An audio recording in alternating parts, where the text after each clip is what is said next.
Hi, my name is Ken Ham. I'm commander of the STS-132 Space Shuttle Atlantis crew. You're watching NASA TV.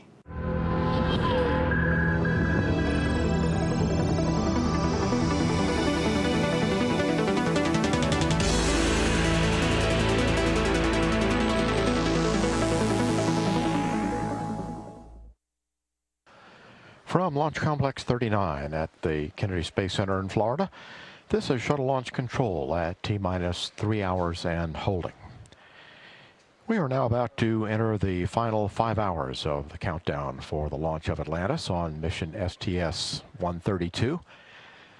This is the 132nd launch of the Space Shuttle program, the 32nd launch of Space Shuttle Atlantis, and the 34th shuttle flight to the International Space Station. This will be a 12-day mission with the landing at Kennedy Space Center currently planned for May 26th at 8:44 a.m. There are 6 astronauts who will shortly be aboard Atlantis en route to a rendezvous with the International Space Station. There are 3 planned EVAs, or spacewalks, during the mission that will last approximately 6 hours during the 1-week period that Atlantis will be docked with the International Space Station. We're entering the suit-up room now at the astronaut quarters in the Operation Checkout building. Here's our commander, Ken Ham, who has spent 13 days in space aboard Discovery on 124.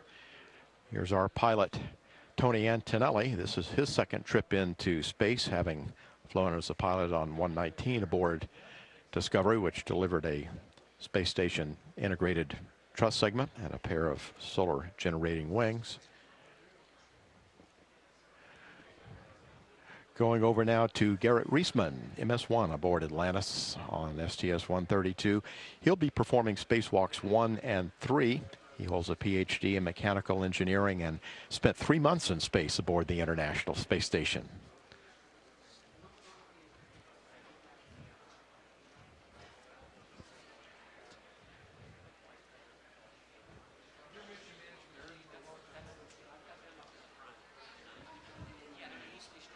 And here is Steve Bowen. He's the first ever submarine officer selected by NASA to be an astronaut. He's mission specialist number 3 and will be doing 2 spacewalks, EVAs 1 and 2. This is his second spaceflight, having flown previously on Endeavour. Piers Sellers. This is his 3rd spaceflight, having flown on STS-112 on Atlantis and 121 aboard Discovery. He's logged 41 EVA hours and 6 spacewalks. And Michael Good, making his second trip into space, having served as mission specialist number 2 on this mission. He'll be doing spacewalks on EVAs 2 and 3. He was previously on Atlantis on STS-125, the most recent mission to do maintenance on the Hubble Space Telescope.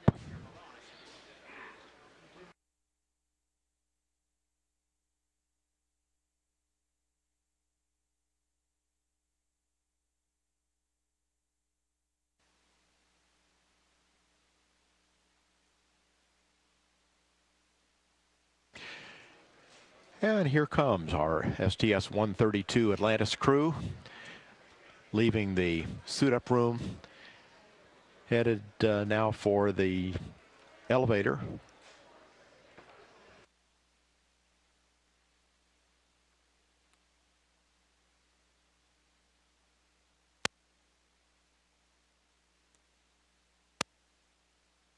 And much of the astronaut support personnel in the ONC giving them a goodbye as they leave.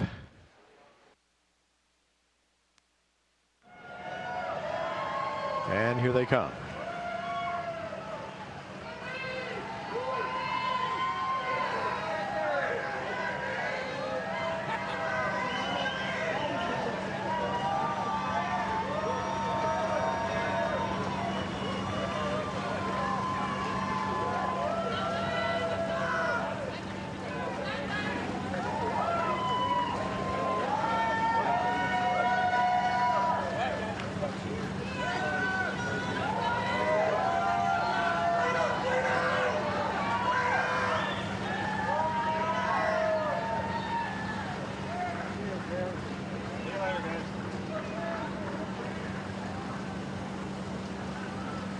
Kennedy Spacer employees are always invited to wish the crew well as they leave for the launch pad.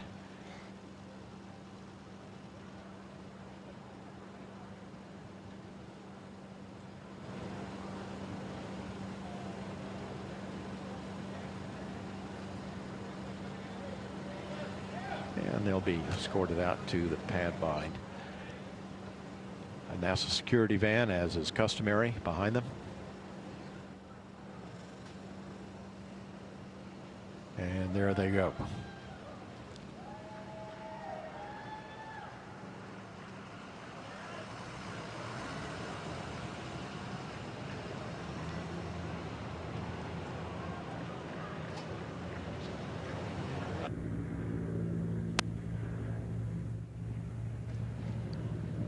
The astronaut now arriving at the pad and going up the incline, going up the ramp to the pad surface.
Here are the astronauts now getting off the elevator, ready to cross the orbiter access arm.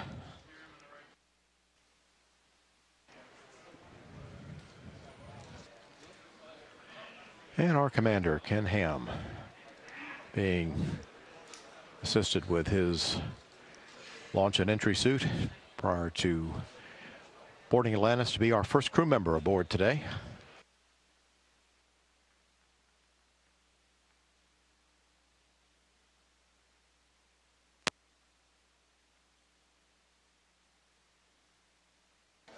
And here we see our commander being seated in the cockpit. He'll be followed by Mission Specialist number 3, Steve Bowen, in just a moment.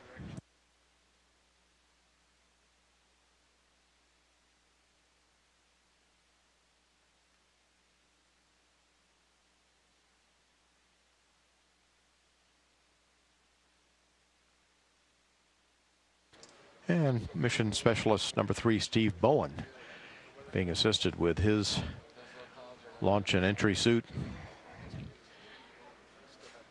He will be doing 2 spacewalks on STS 132, EVAs 1 and 2. This is his second space flight, having flown previously aboard Endeavour on STS 126 in 2008, where he logged more than 19 hours of EVA time in 3 spacewalks.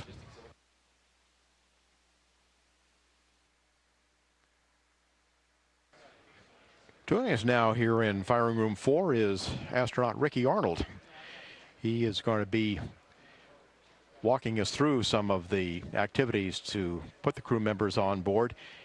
And I wonder, first of all, if you could give us a little bit of your impressions of what it was like to be in that white room and getting on board the shuttle right now. What are your your recollections?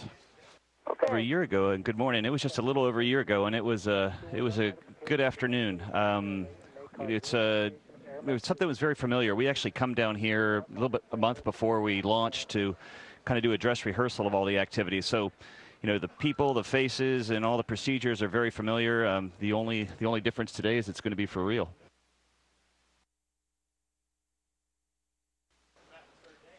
Get a pretty good view looking down into the cockpit there. You can see all the switches, the overhead switches. Ken Ham is on the right. Tony Antonelli, you can see his American flag on his left shoulder. And Chris Cassidy, the top of his head, he's the astronaut support personnel. And getting in there is a little tricky. You'll notice when they were getting him in there early, you saw Chris being very careful with the guys' heads and helmets, because it'd be really easy to bump one of those switches right overhead. But I gather if that happens, there's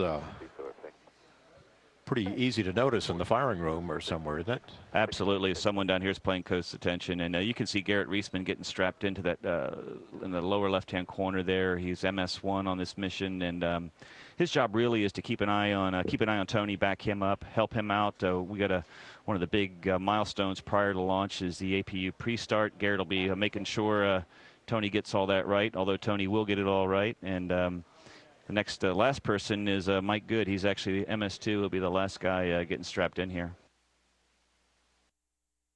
Houston, MS4, com check. Hey, good morning, Piers. We're just enjoying your accent down here. How do you have us? Loudly clear, sir. Right.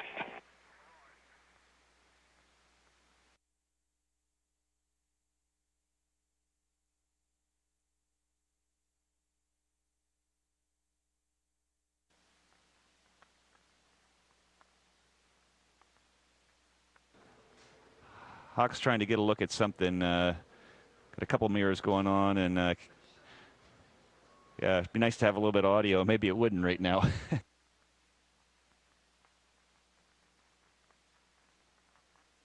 I guess when you can't turn your head, can't move around, a mirror's not a bad thing to have. Yeah, there's actually some panels Tony has to get a look at on his lower right-hand side. That there's some. OTC, MS1, com check. MS1, this is OTC. I have you loud and clear. Good morning, Big G. Good morning, Mother. Good to hear you. Glad to have you on board this morning.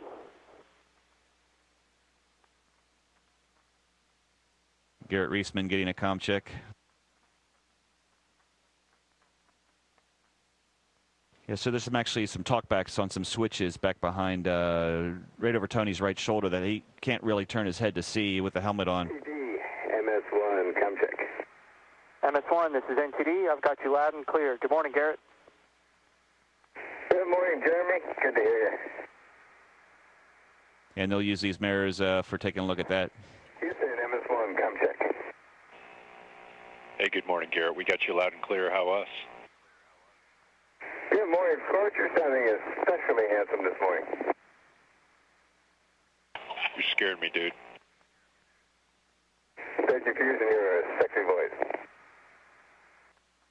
And Mike Good coming into view in the MS2 seat, and Chris Cassidy will start working on him here shortly.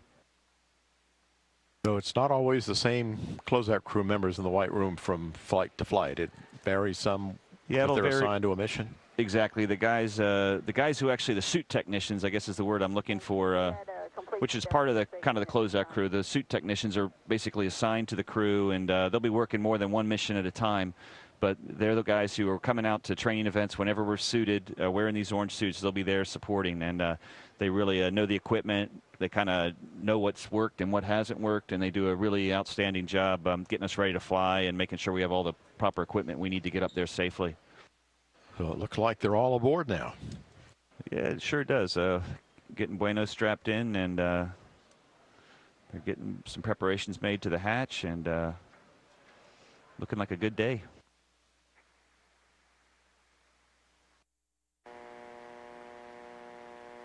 And attention on the net, this is the NTD performing the launch status checks. Verify ready to resume count and go for launch. OTC. OTC is go. TBC. TBC is go. PTC. PTC is go. LPS. LPS is go. Houston flight. Houston flight is go. Mila. Mila's go. STM. STM is go. Safety console. Safety consoles go. SPE. SCE is go. LRD. LRD is go. SRO. SRO is go. You have range clear to launch. And CDR. Atlantis is go. I copy all. And Launch Director, NTD. Launch Director. Yes, sir. At this time, the launch team is ready to proceed. I copy that, Jeremy. Thank you. KC Chief Processing Engineer, verify no constraints to launch. No constraints. Thank you, Steve. Payload Launch Manager. Mike, for our Russian partners and the rest of the ISS processing team, we'll go. Copy that. Thanks, Bill. KC Safety and Mission Assurance. KC Safety and Mission Assurance is go, Mike. Thank you, Mark. Range Weather. Weather has no constraints for launch, Mike. Copy. Ops Manager. Mike, the MMP's in good shape. Shuttle program is go to let you launch Atlantis. Okay, copy that. Thank you. Atlantis Launch Director. Go, sir. Okay, Hawk, on behalf of all the manufacturing, processing, flight, and launch teams that have worked on Atlantis since March of 1980, I'd like to wish you all good luck, Godspeed, and have a little fun up there. Thanks, Mike. Those are great words. And like you said, there's 1,000 of folks out there that have taken care of this bird for a long time. Right now, a special thanks to Orbiter for getting us off the pad today. And we're going to take her on our 30-second flight. And if you don't mind, we'll take her out of the barn and make a few more laps around the planet. Nove Ratsiet, Prihodit, Nastanciu. Payekli. Thanks, Hawk. I understood all that. And we'll try to get you out of here on time. Good, man. And NTD Launch Director, you are clear to launch Atlantis. Copy that, Launch Director. The countdown clock will resume on my mark. 3, 2, 1, mark. T-minus 9 minutes and counting. CLS auto sequence has been initiated. The ground launch sequencer, the primary computer here in the firing room, is now in control of the countdown. We'll be checking over 1,000 parameters in the launch sequence for Space Shuttle Atlantis in the next 9 minutes.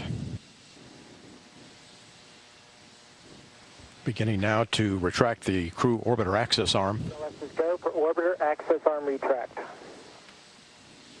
Atlantis crew, our team has worked hard, and it's with great pride that we send the first-class crew of Atlantis to the International Space Station with the mini research module to be installed. Well put. Teresa Annulus, our orbiter test conductor today from United Space Alliance. CLS is go for orbiter APU start. CLT, perform APU start. APU start, and what? Preparing now to retract the gaseous oxygen vent arm, the GOX beanie cap, the vent hood. CLT, OTC, clear caution warning memory, verify no unexpected errors. That's inward. Fuel cells going to internal reactants. OTC, PLT, caution warning clear, no unexpected errors. Copy. Atlantis, close and lock your visors and initiate O2. OTC, that is in work.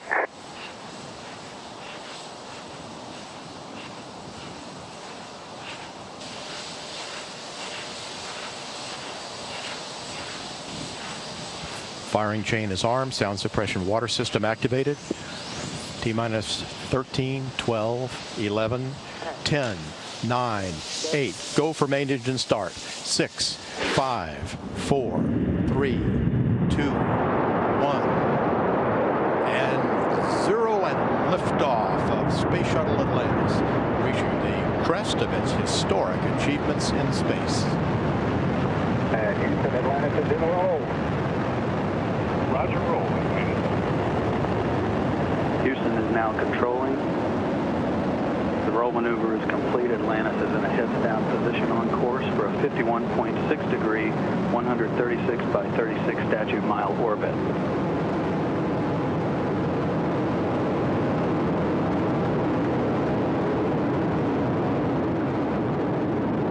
The three main engines on Atlantis have now been throttled down to 72% of rated thrust as the orbiter prepares to pass through the area of maximum dynamic pressure on the vehicle in the lower atmosphere.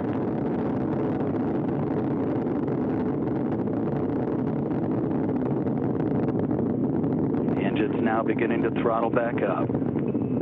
Atlantis, you are go at throttle up. Copy, go at throttle up.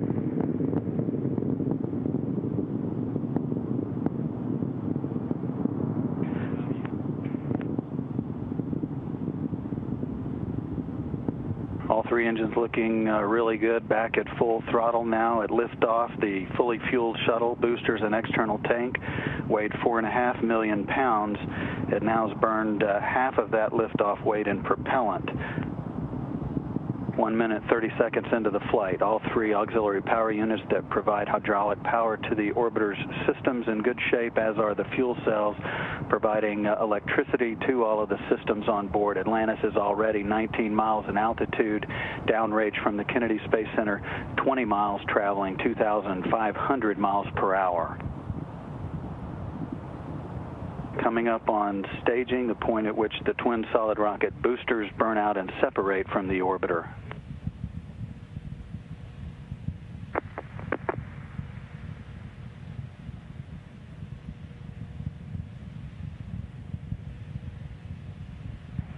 Booster separation confirmed. The onboard guidance system has done its job of settling out any of the dispersions that have been introduced at the booster separation. Atlantis' performance thus far is exactly as planned as Atlantis heads into orbit, flying heads down, wings level into a historic sunset on its 32nd mission. Atlantis, you are 2-engine TOW. Copy, 2-engine TOW. Atlantis can now reach Zaragoza in Spain in the event of a single engine failure. However, all three main engines are still operating at full throttle, 104% of rated thrust. The auxiliary power unit still in great shape, as are the fuel cells. Atlantis is traveling 3,700 miles per hour at an altitude of 47 miles, downrange from the Kennedy Space Center now 88 miles.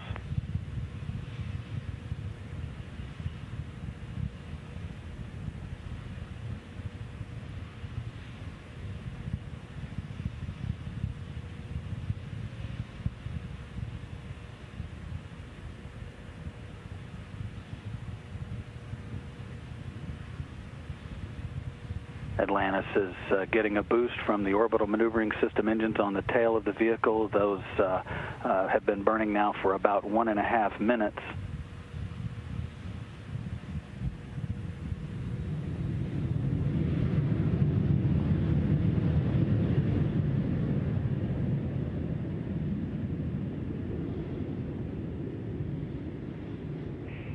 Atlantis, you are negative return. Copy, Scorch, negative return. Negative return means Atlantis can no longer return to the Kennedy Space Center in the event of an engine failure. It's already traveling too high and too fast to return to the launch site.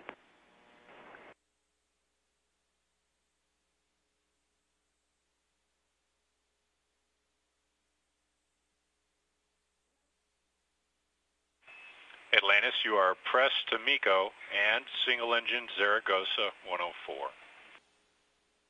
Copy, press to MECO, single engine Zaragoza 104. And Scorch, I got the roll. Lucky dog.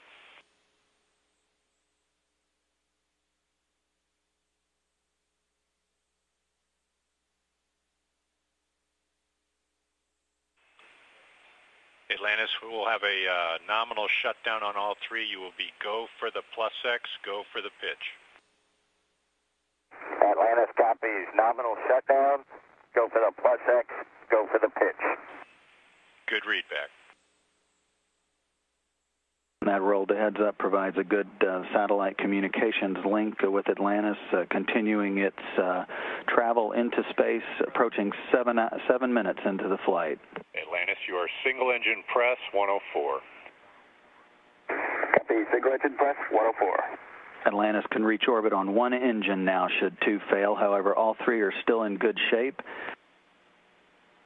Atlantis is now traveling 13,000 miles per hour, 580 miles away from the Kennedy Space Center at an altitude of 340,000 feet, or about 64 miles.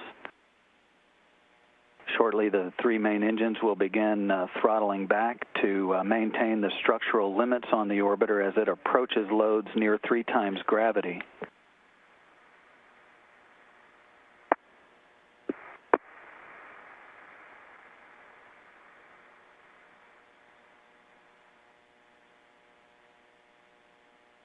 All quiet here in Mission Control with all systems in great shape. Atlantis is traveling 15,500 miles per hour, approaching 8 minutes into the flight, downrange 740 miles at an altitude of 64 miles, 337,000 feet.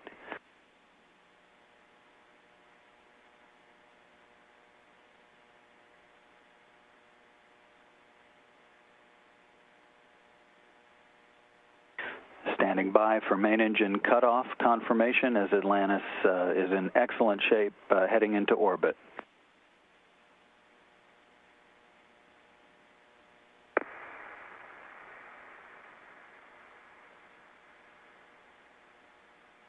Main engine cutoff confirmed, standing by for separation from the external fuel tank.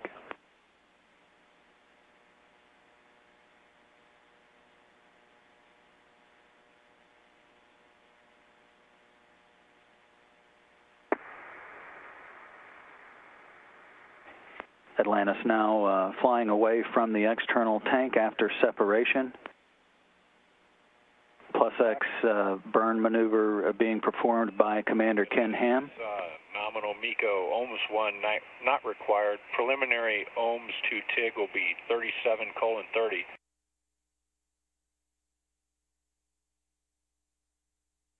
We are now getting our first look of the external tank as it drifted away from Space Shuttle Atlantis soon after the shuttle reached orbit after its 8.5-minute ride into space earlier today. As is typical with all Space Shuttle missions, the crew rapidly gets out their handheld camera and takes some still and motion video of the external tank as it drifts away from the shuttle. This gives the ground teams an idea of exactly how the foam on the external tank fared to make sure that all of it stayed in its proper position. You can see some of the cryogenics from inside that tank still venting as the tank separated from Space Shuttle Atlantis. That tank also has what are known as tumble jets installed on it that enable the tank to basically flip end over end to ensure that it actually breaks up as expected. As it goes back down into the Earth's atmosphere, it disintegrates.